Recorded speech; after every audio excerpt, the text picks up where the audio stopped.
Dre Spector Boxing here with another video. As always, like, comment, and subscribe. Also hit the bell notification, that way you stay updated on the latest content as I add it to the channel. Now I'm going to do a reaction to the doubleheader for Jermell and Jermall Charlo last night. And I'm going to jump right into the second of those two matchups in Jermell Charlo, because I feel like Jermell Charlo stole the show. He went out there and he got the biggest victory of his career on the biggest stage, the biggest event, in great fashion. He went out there and he took care of business. I thought the game plan is kind of like how I predicted the video. Predicted the fight to go. The knockout came earlier than what I thought. I gave it to 10th, 11th round. I think I predicted 11 round stoppage. And it came in the 8th round, early in the 8th. So really 7 rounds, he was just about out of there. And it was a devastating body punch. I've never seen anything like this. A power jab to the solar plex that dropped him. And I mean, like, had him where he couldn't recover. Referee gave him plenty of time to try to get up, man. He couldn't recover. Like, he was gasping and gulping for air. Like all the wind got knocked out of him. And I've never seen anything like that from a boxing standpoint, from a jab to the solar plex. And I've seen Floyd Mayweather do that his whole career. He used to open up the fights. Every fight, he would open up with a jab to the body, especially late in his career. He'd get him thinking about it. And then he'd go to work. Nah, it just goes to show you the game plan that Jermell and Derrick James came to the fight with. The fight was intense. Both fighters looked sharp early, looked strong early. The knockdown that Jermell got in the first round, you could easily count that as a slip. He kind of lost his footing, but you can also count it as a knockdown like the referee did, because he did get hit on the top of the head, lost the equilibrium, couldn't get his foot slipped out the ring. If he didn't get hit, would he have still slipped out the ring? I don't think so. So he got hit, couldn't get his footing, fell down. That was knockdown number 1. And it was more that to come. And then when Banana did have some success, when he did start walking Jermell down and getting in close, when Jermell could not control the fight, he held on. He grabbed it, and it was a beautiful hold. Like, I don't say this a lot. It was a strategic, beautiful hold. It wasn't like an over excessive hold. It was like, I'm in trouble, let's reset. And this guy can't fight on the outside. He can't outbox me. It was a whole different Jermell Charlo than we seen in the Tony Harrison fights. He had a bigger guy, bigger puncher, more of a threat, and he fought a beautiful, smart, intelligent fight. I've heard other channels say that they didn't like the way he was fighting. He looked awkward. Let me tell you, that was a beautiful fight. It was a smart, strategic fight. He let the knockout come to him. Derrick James has this guy not imitating Earl Spence Jr. Derrick James has Jermell Charlo coming into his own, finding his own identity in his prime. He is a boxer, puncher. He is teaching Jermell Charlo how to read and react. He's not teaching him how to headhunt. He's not teaching him how to just stand still and bang. It is a strategy behind what he's doing. He's teaching him how to catch and shoot, read and react, counter off of certain punches, see what's coming at you, and find ways to counter off of those punches. Man, Jermell had a beautiful performance last night, and he stopped the guy in dramatic fashion. Didn't see that coming. I actually didn't understand what was happening when it happened, because he went down so easily. I'm like, well, what just happened? Then when I seen him gulping for air, I'm like, man, something is happening. Something is happening in his stomach that we don't feel, but something has happened. And they took Rosario to the hospital, and I haven't seen an update. I've been looking for an update since last night. I stayed up pretty late looking for some type of update on the situation with Rosario. Was he okay? From this point, and without hearing any news, I have to assume that he was okay, and that he was. I'm not sure how badly hurt he was from the gut punch, but it was a beautiful punch, and just unlikely. I don't think that Rosario braced for the punch. I think it caught him off guard because the first jab went up high, and then he immediately came down with the second jab, and I just think it caught him off guard at a time where I said that he'd probably be gassing in the second half of those fights. They reported last night, I did not know this, they reported during the telecast last night that he had a 16-week training camp. Do you understand how long that is? A 16-week training camp in which he had to train for 16 weeks before this fight. Now I understand that before he was saying that he hadn't had training camps in previous fights before the J-Rock fight, the Julian J. Williams fight, in which that was his first full training camp. And he also had a 16-week training camp for J-Rock. But I just think that was excessive. It was a little bit excessive in my opinion. And it's not to make an excuse because Jermell Charlo came in and did what he was supposed to do. Guy stays ready and shape. Derrick James reported when he was in camp that he was never out of shape. He came into camp the way he liked guys to come into camp, in shape already. He would say he was already in shape when they started camp. So at that point, it's just about improving your skills and on fight night being ready for whatever comes at you. And he was. I thought it was very strategic throughout the fight. He looked very poised, calm, and he let the fight come to him. He got 3 knockdowns in the fight, third one being that gut shot which put him down. And that was all she wrote. This guy, he has to get his roses now. He is a unified champ at 154. He is the king of 154. He looked like the king of 154. It's not that we just crowning him. He looked like 154-pound king. And that speaks volumes for the work that he's done and how much he's progressed since he's been with Derrick James. Let me give you some numbers. Since he's been with Derrick James, he has 9 fights now. 9 fights. In those 9 fights, they are 8-1. Of those 8-1, one that controversial decision with Tony Harrison that went the distance, that could be considered a win. It was a win in my book, but the judges awarded Tony Harrison that night as the better fighter. So 8-1 out of the 9 fights, right? Out of those 8-1 fights, 7 knockouts. 7 of them knockouts from a guy who was considered a boxer, a guy who just moved around the ring, kind of like he did last night. But last night, instead of just moving and boxing the entire night, he found spots to stop, sit down on his punches, and actually, get the guy out of there. It was a very strategic fight. Like I said, he got on the back foot and he boxed, he jabbed away, and then in one round, I can't remember exactly which round it was, Jermall exploded forward. And I thought he was going to knock him down then. I thought he was going to knock Banana down then. Rosario didn't go down. It was towards the end of one of the rounds. I want to say like 5th round or something like that. He just exploded. Like he was backpedaling, and caught him off guard. He just exploded. And right then I said, man, this guy's so explosive. I could see him knocking him out in a dramatic fashion that type of way. Just exploding forward when Banana is getting lax, thinking that Jermell is going to just box on his back foot all night. And Mel just exploded straight into him. And I was like, man, this is a game plan. This guy is taking him into deep waters and he's going to drown him.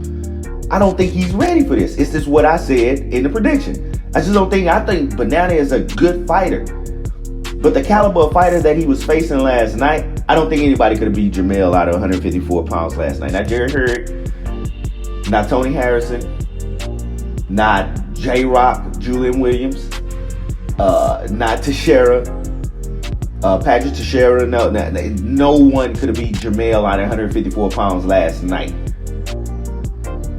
I'd go far to say Canelo The old Canelo that was campaigning at 154 pounds could not beat Jermell Charlo last night. The guy was explosive. I seen Canelo struggle with Trout and Lara. Last night, the way that Jermell was fighting, he's the best at 154, hands down. There's nobody touching him. I don't know any prospects coming at 154 that I think is on the way. So this could be a long reign at 154 pounds. Everyone else at 154 pounds don't seem durable. Now, this is a stacked division. This division is full of names. Top fighters, including Lara, including Hurd, including J-Rock. Which J-Rock tweeted, said he wanted, he's ready to fight Jermell. And I had to laugh. I had to take a step back and laugh. He said he wants to be a 2-time champion. And all I could think of is that you just got knocked out 2 times. Like, slow down, buddy. This is not what you want. This form of Jermell right now, with the combination of him and Derrick James, it's beautiful to watch, man. It's explosive. It is a read and react. It is a game plan and a strategy. These guys are coming in with an absolute game plan and strategy. And this combination, man, it's deadly. You can see it. He's a unified champion for a reason. It's a reason when I go back and I think about when Jared Swift-Hurd said he needed a tune-up before fighting Jermell Charlo. He wanted to fight at home as a and these are Jared Swift-Hurd's words, not mine. He said he needed a tune-up before he could face Jermell Charlo, and I see why. Let me get to the second fight, man. I just spent so much time on Jermell. Now, this is the part of the video I don't think most people are going to like. And I'm going to go in on Jermall. And it's for good reason. That's a reason that I just wanted to make sure that I've separated the two and said how spectacular the performance was from Jermell Charlo, stopping Rosario in great fashion. Spectacular knockout. Dropped him 3 times in the course of the fight. Was dominant in spots. He wasn't dominant all the way throughout. He was dominant in spots, and it looked so strategic. Now let me get to Jermall.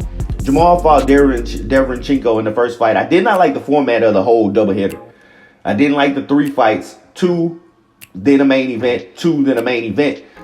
It made for a lapse in those main events that we were hungry for. We were hungry for the Charlo twins. Those are the headliners. I got 2 good fights, and then I got Jermall.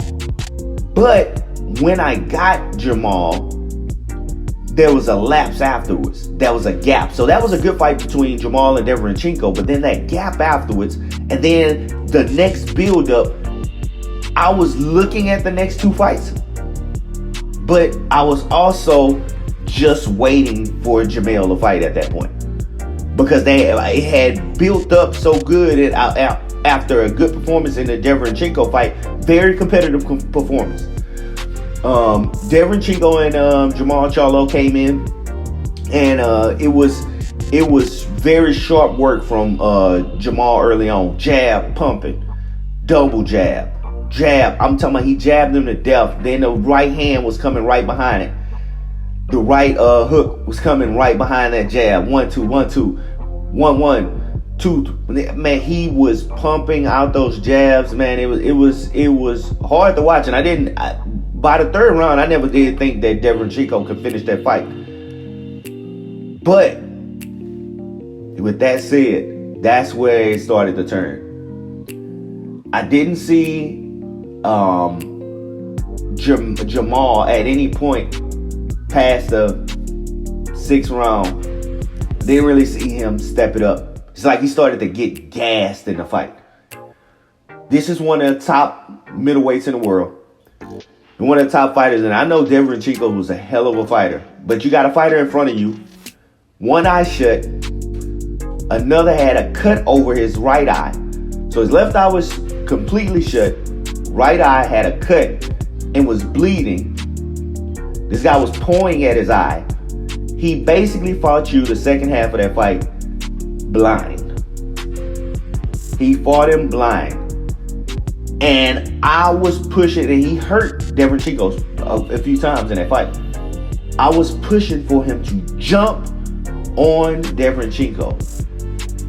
I didn't see any shots that Devin Chico was giving him that really hurt Jermall. He had a body shot. I think it was an 8-round body shot. Outside of that, I didn't see anything that would hinder Jermall from jumping on him and getting him out of there. Except Jermall.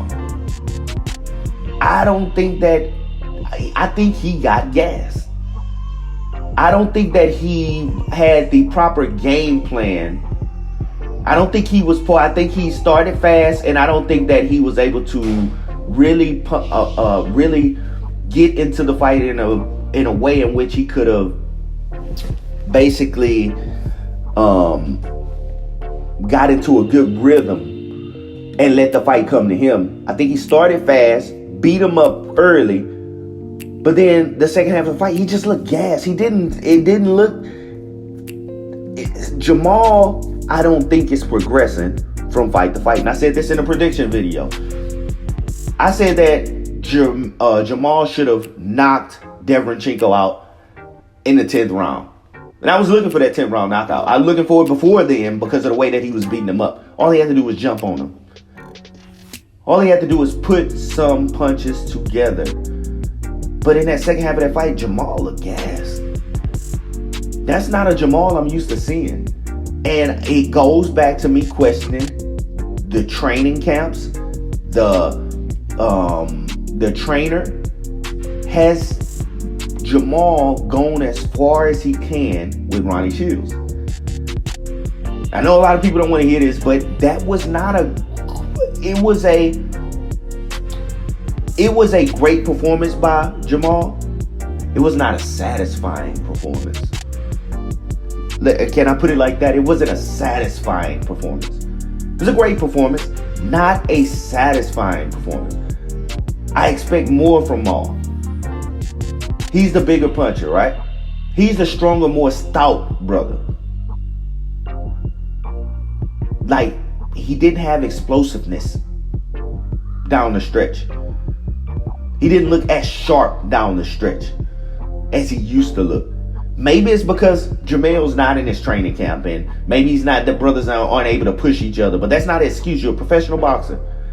I cannot make an excuse for him. I cannot just be biased and say, just because I like Jermall Charlo, that I'm going to give him a pass when I can see what a lot of people are overlooking. Jermall Charlo from last night, he doesn't beat Canelo. Let me put it like this. Canelo versus Deverenchenko last night. Deverenchenko is stopped.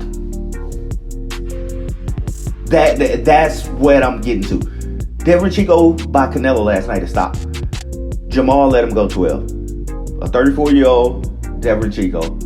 Jermall, the younger guy. Ronnie Shields is in the corner preaching at the 12th round. This guy can't stand in there with you. You know, you're the younger guy. Go out there and show him. And to open up the 12th round, Deverenchenko let out an onslaught of punches. It was like he was trying to knock. He went for the knockout on Jermall. There's no way that Deverenchenko should be in the same ring with Jermall. The way that he was beating him up in the first half of the fight. The way that he was tattooing him. Jermall is going to have to come with a different game plan. Now, let me tell you something. His skill sets alone, his toughness, durability alone, the iron chin that he has alone, you can make a case that he can beat Canelo. Just a skill set, just bare looking at it. But the skill set has to come with the work. You have to put in the work to progress. You have to get better. You have to do things better. I've seen Canelo progress over his career. I think Jermall hit a wall. I think the best that we've seen Jermall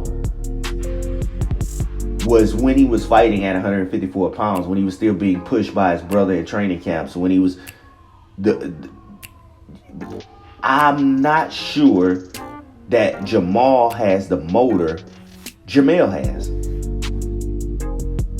I'm just giving my honest opinion. I'm not sure that Jermall has the motor that Jermell has. That's not. I'm not shitting on Jermall. I'm just telling you the observation that I see, and I can't just turn a blind eye to what I see. And I think kind of Ronnie Shields even seen it last night, because why would he say, show him you're the younger man? Like, why would he be so adamant to tell him you need to show him you're the fresher, sharper, younger man? Because he could see that Jermall was gassed.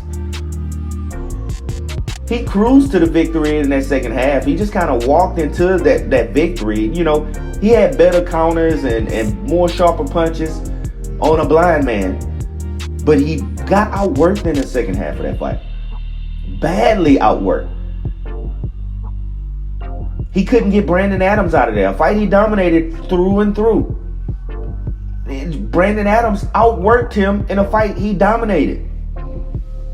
Let me put that into perspective. Brandon Adams, which was in his training camp for this fight, outworked him in a fight he dominated. He headhunted versus Hogan and had some slip-ups. Like, I'm not seeing the progression from Jermall from fight to fight, man. I'm not trying to shit on Jermall, I swear. I love Jermall, I love Jermell. They represent Houston. I'm a Houston fan. I'm surely 100% behind the Charlos. I want to see this dude get better. I know the potential. I look at it. I can see it. The skills alone. The way he throws that uppercut from different angles and in close, he kills with that uppercut. From distant, he could throw that uppercut from distant.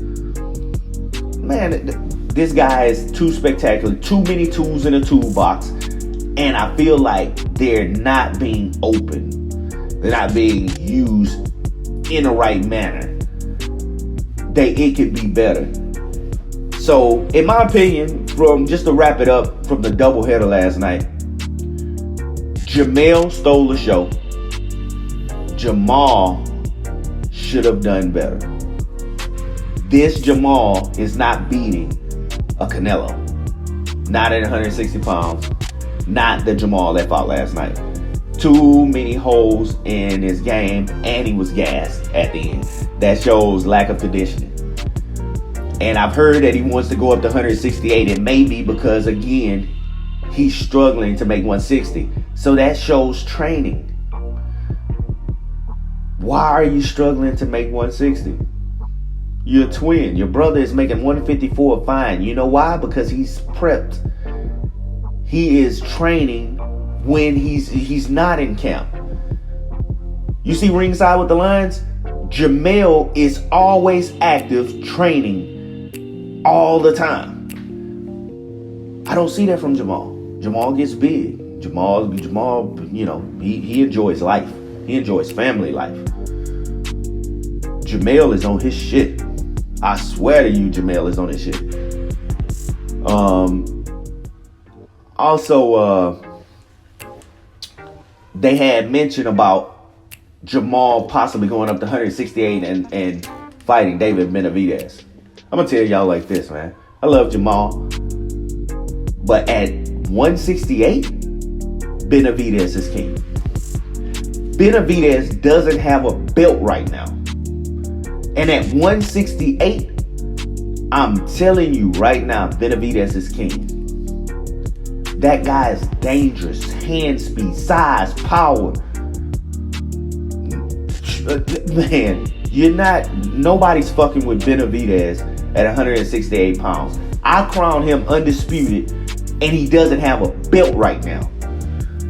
Because you can see it. It is evident in the way that he's fighting. Charlo, the way he got gassed, he can't go up there and fight no fucking Benavidez. That guy never stops throwing punches at 168. He never stops throwing punches. And combinations. And speed, power. No. I'm sorry. You can't be hoping that you get lucky when you're fighting at these top level fighters. Jermall couldn't bring that fight that he had last night and beat a Benavidez. I know he barked up that tree, but he's barking up the wrong tree. He needs to stay at 160. He needs to get in better condition. He probably needs to switch out trainers, and he needs to progress. He has to show progression. He has to show that he's learning and he's coming into his own in the prime of his career. This is the prime of his career. It's evident in Jermell. Jermell is in the prime of his career. He is the best boxer at 154. After last night's performance, I got questions about Jermall.